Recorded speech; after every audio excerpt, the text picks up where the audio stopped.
father and your mother. Now, love is patient and love is kind. Love is not envious or boastful or arrogant or rude. It does not insist on its own way. It's not irritable or resentful. It does not rejoice in wrongdoing, but it rejoices in the truth. Love bears all things, believes all things, hopes all things, endures all things. Friends, this is the word of the Lord. Thanks be to God.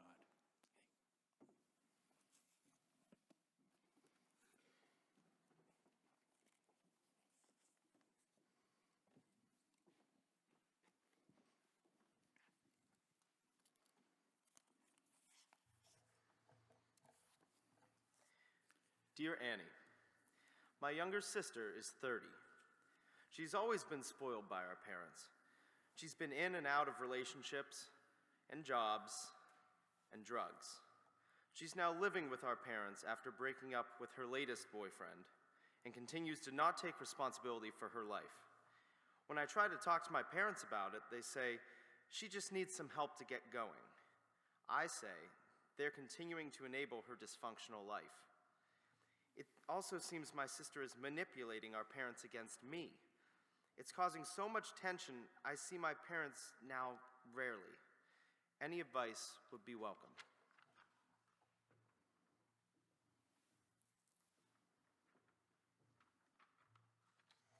Dear Annie, my husband and I always taught our kids the importance of appreciation and saying thank you. Our grandchildren have now gotten old enough to share appreciation and thanks. However, after we give generous birthday and Christmas gifts, we never receive a thank you note from any of our grandchildren. We have mentioned to our kids and grandkids that a note of thanks would be much appreciated. Still nothing. We feel unappreciated in their busy lives. I'm to the point now of thinking about just sending cards. Am I overreacting?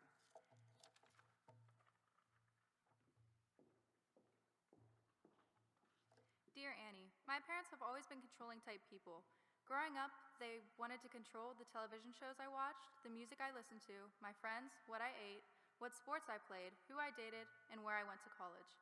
Needless to say, it was very difficult. After college, I moved away to create distance and started to live my own life. I would now like to have a relationship with them, but when I reach out to them, they start their critical and controlling ways again. I would like to have a healthy relationship with them. Any suggestions?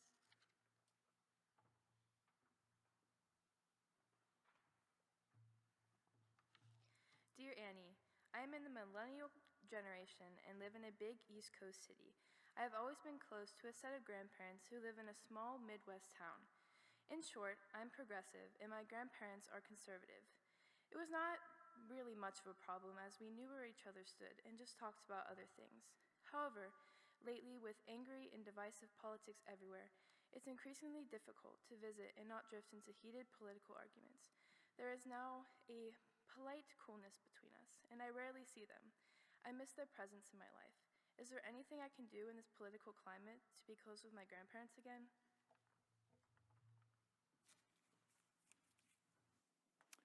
Thank you. If you read the newspaper, you come across the Dear Annie column, and you're familiar with stories and problems like these, and of course, lots of others. Parent-child family relationships are so important in our development, and they're so often filled with challenges and problems. And probably because they are so important, the problems are magnified. A lot of counseling sooner or later gets around to talking about relationships with parents and family systems. Because those relationships with parents and our family system relationships are so basic to who we are. Parent-child relationships are part of the fundamental order of creation. Honor your father and your mother. Troubling and destructive relationships that include abuse and neglect, abandonment, anger, fear, and guilt make this commandment a little bit tricky to preach about. However, what I'd like to do this morning is to first discover what the commandment is really saying, and then toward the end of the sermon discuss healthy and faithful ways of following the commandment in light of possible abusive parent-child relationships and dysfunctional and destructive family systems. And I'm going to try to do it all in 15 minutes. Who could ask for more on a Sunday morning? Here we go. Honor your father and your mother. It's the fifth commandment.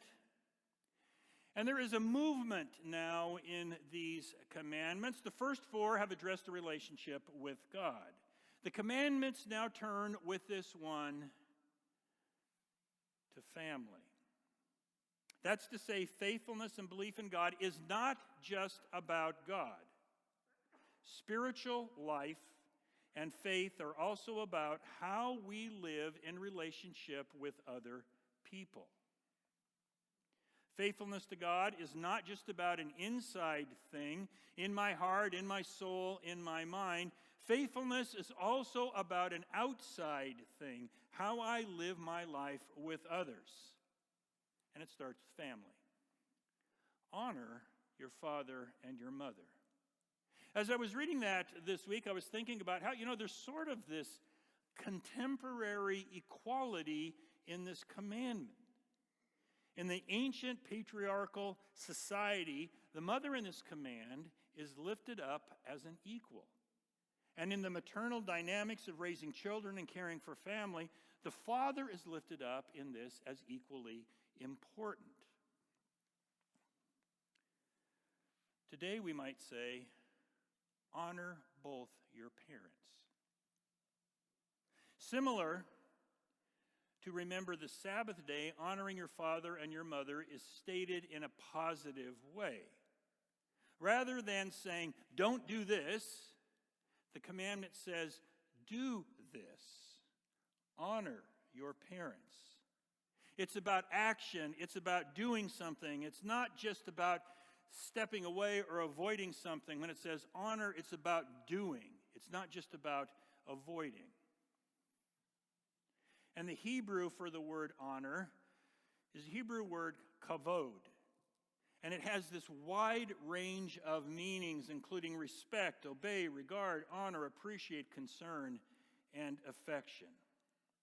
The point here is that it is not just about one way of following the command. Rather, with all these types of meanings, it's a type of blank check to show concern, to show respect, and honor your parents, depending upon the specific circumstances. There is no one-size-fits-all for this commandment. Honor your father and your mother. Contrary to what is sometimes taught, this command is not primarily directed to young children about obeying their parents. That is not the primary thing that this means. Rather, this command is first directed to adult children and their aging parents. When physical and mental powers recede, so elderly parents can no longer work. And remember, back at that time, there was no Social Security, there's no Medicare, there's no social safety net. So when the physical and mental powers of aging parents recede and they can't work any longer, they're not to be abused, they're not to be neglected, they're not to be put out of the home because they've caused some sort of drag on the bank account. Rather, in this extended family system, they're to be respected, they're to be cared for, they're to be honored as part of the family. Care for others, especially care for those who need help, is part of God's way in the world, and it begins at home. Now, that is the primary meaning of this commandment. Honor your father and your mother. It's about care for aging parents. But this commandment also means a few other things for faithfulness in the family. And as I was thinking about it, it's kind of like a Big Mac. It's kind of like a Big Mac. There are the two all-beef patties, and you certainly want those. But there's other parts of it, too. Special sauce, lettuce, cheese, pickles, onions on a... Yeah, those matters, too, right? So you've got the core meaning, But you've also got other stuff about this commandment that matters also. Our reading from Proverbs addresses a type of life wisdom so that life goes well. Here the wisdom is to hear your father's instruction and do not reject your mother's teaching.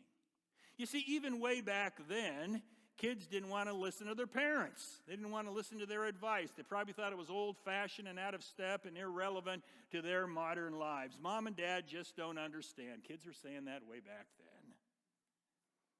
And of course, things do change from one generation to the next. But the deep moral truths of life do not change. Honesty, patience, responsibility, listening, kindness, generosity, those types of things never go out of style from one generation to the next. Listen to your parents talk about those things and respect their life stories. That's what this proverb is getting at for children of all ages. You probably know the truth of the old saying, it's amazing how much wiser your parents get once you turn 30 or 40 or 50. Listening is a way of honoring your father and your mother. Our reading from Ephesians 6 is also connected to honoring your father and mother. Here we find that text, children, obey your parents. Now, this is part of a collection of teaching in Ephesians called the household codes, the household codes. In ancient Greek philosophy, there was a code, or there was a way that relationships between husbands and wives, parents and children, slaves and slave owners worked best. This text from Ephesians 6 picks up that household code type of idea. In this text, the responsibility of children is to obey their parents. The text goes on to say that this is one way of honoring your mother and your father. And the blessing is that life will then go well for these children.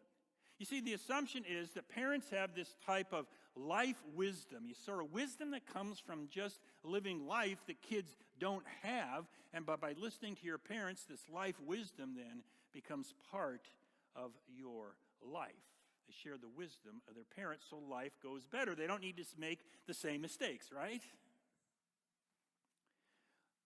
But I hope you also heard that the text goes on to say, fathers, and we can substitute parents, you have a responsibility also.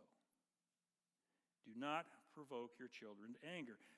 They are not to abuse their authority and provoke their children. Rather, their guidance should reflect the way of Jesus, a way of truth and kindness and patience and love.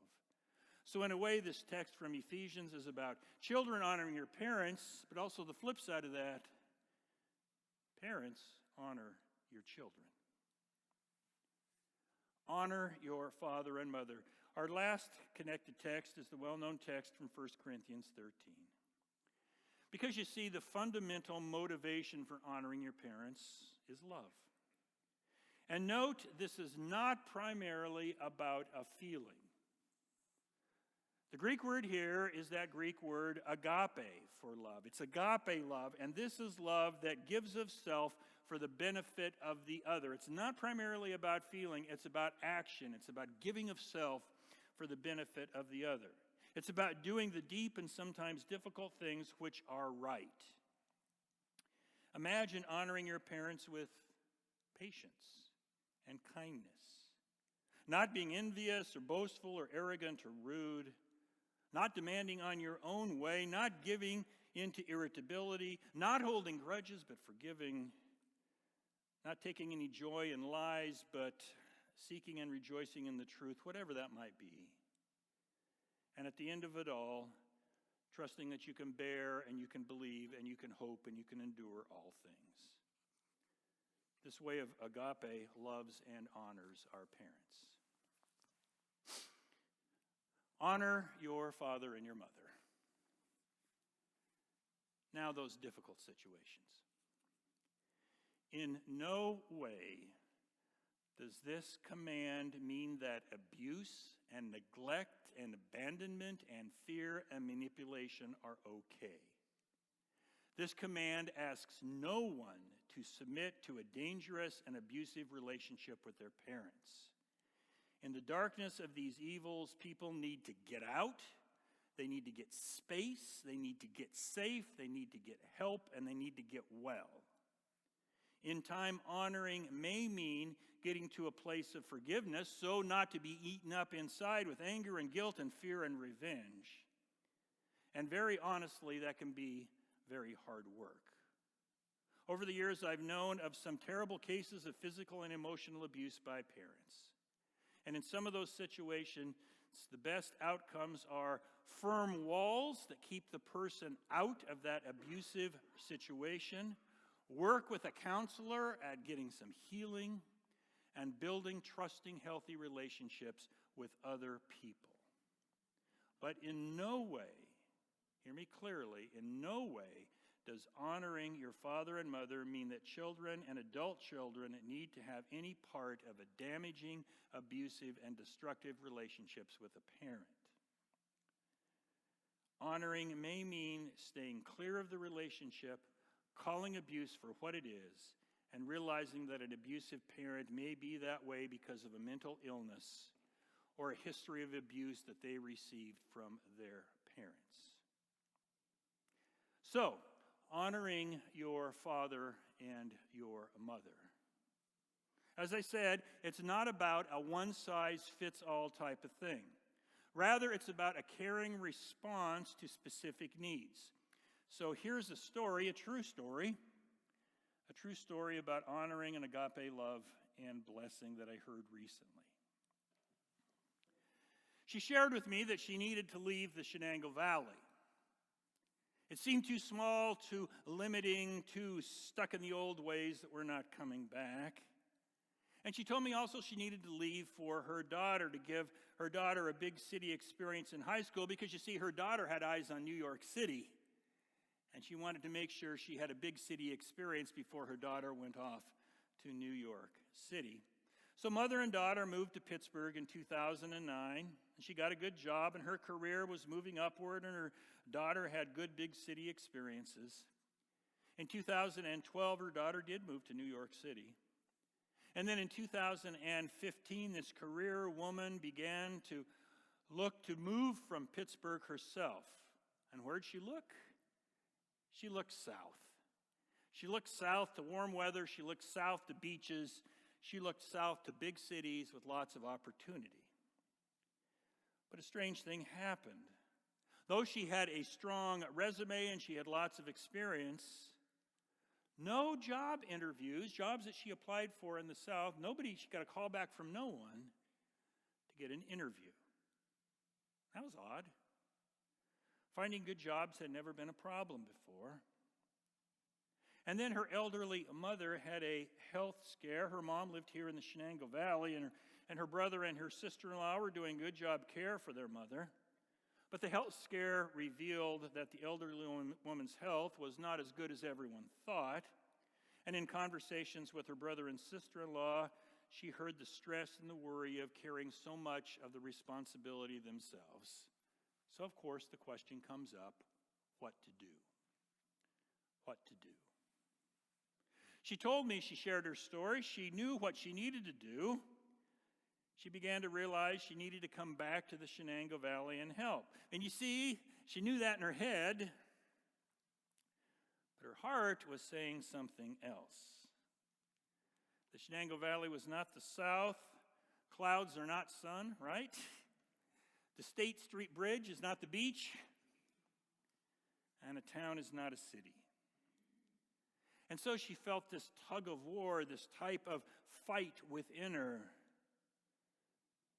She didn't think a move back would be good for a woman with career aspirations, but she felt she needed to help care for her mom and help care for her family.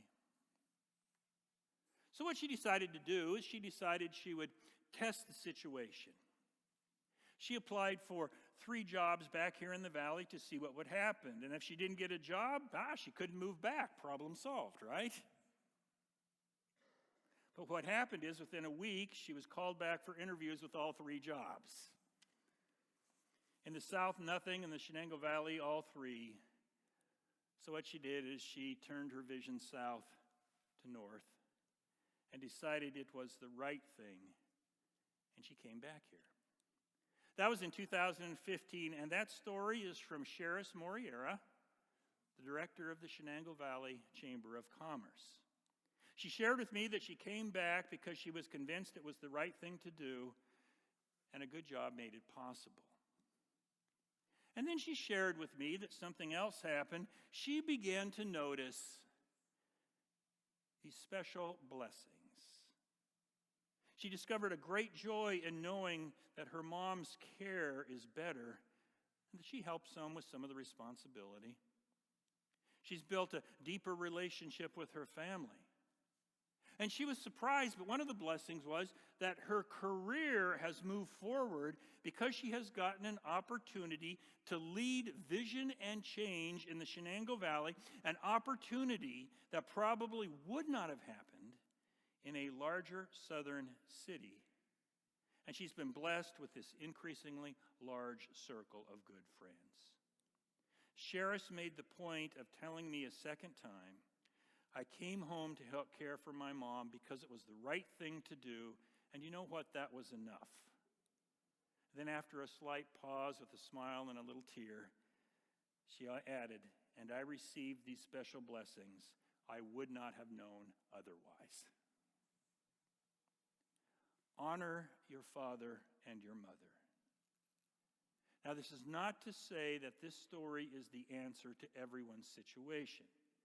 As I said, honoring takes different shapes depending upon the specific circumstances. But honoring does ask us to do the right thing in self-giving love. And when we do that, who knows what blessings might follow.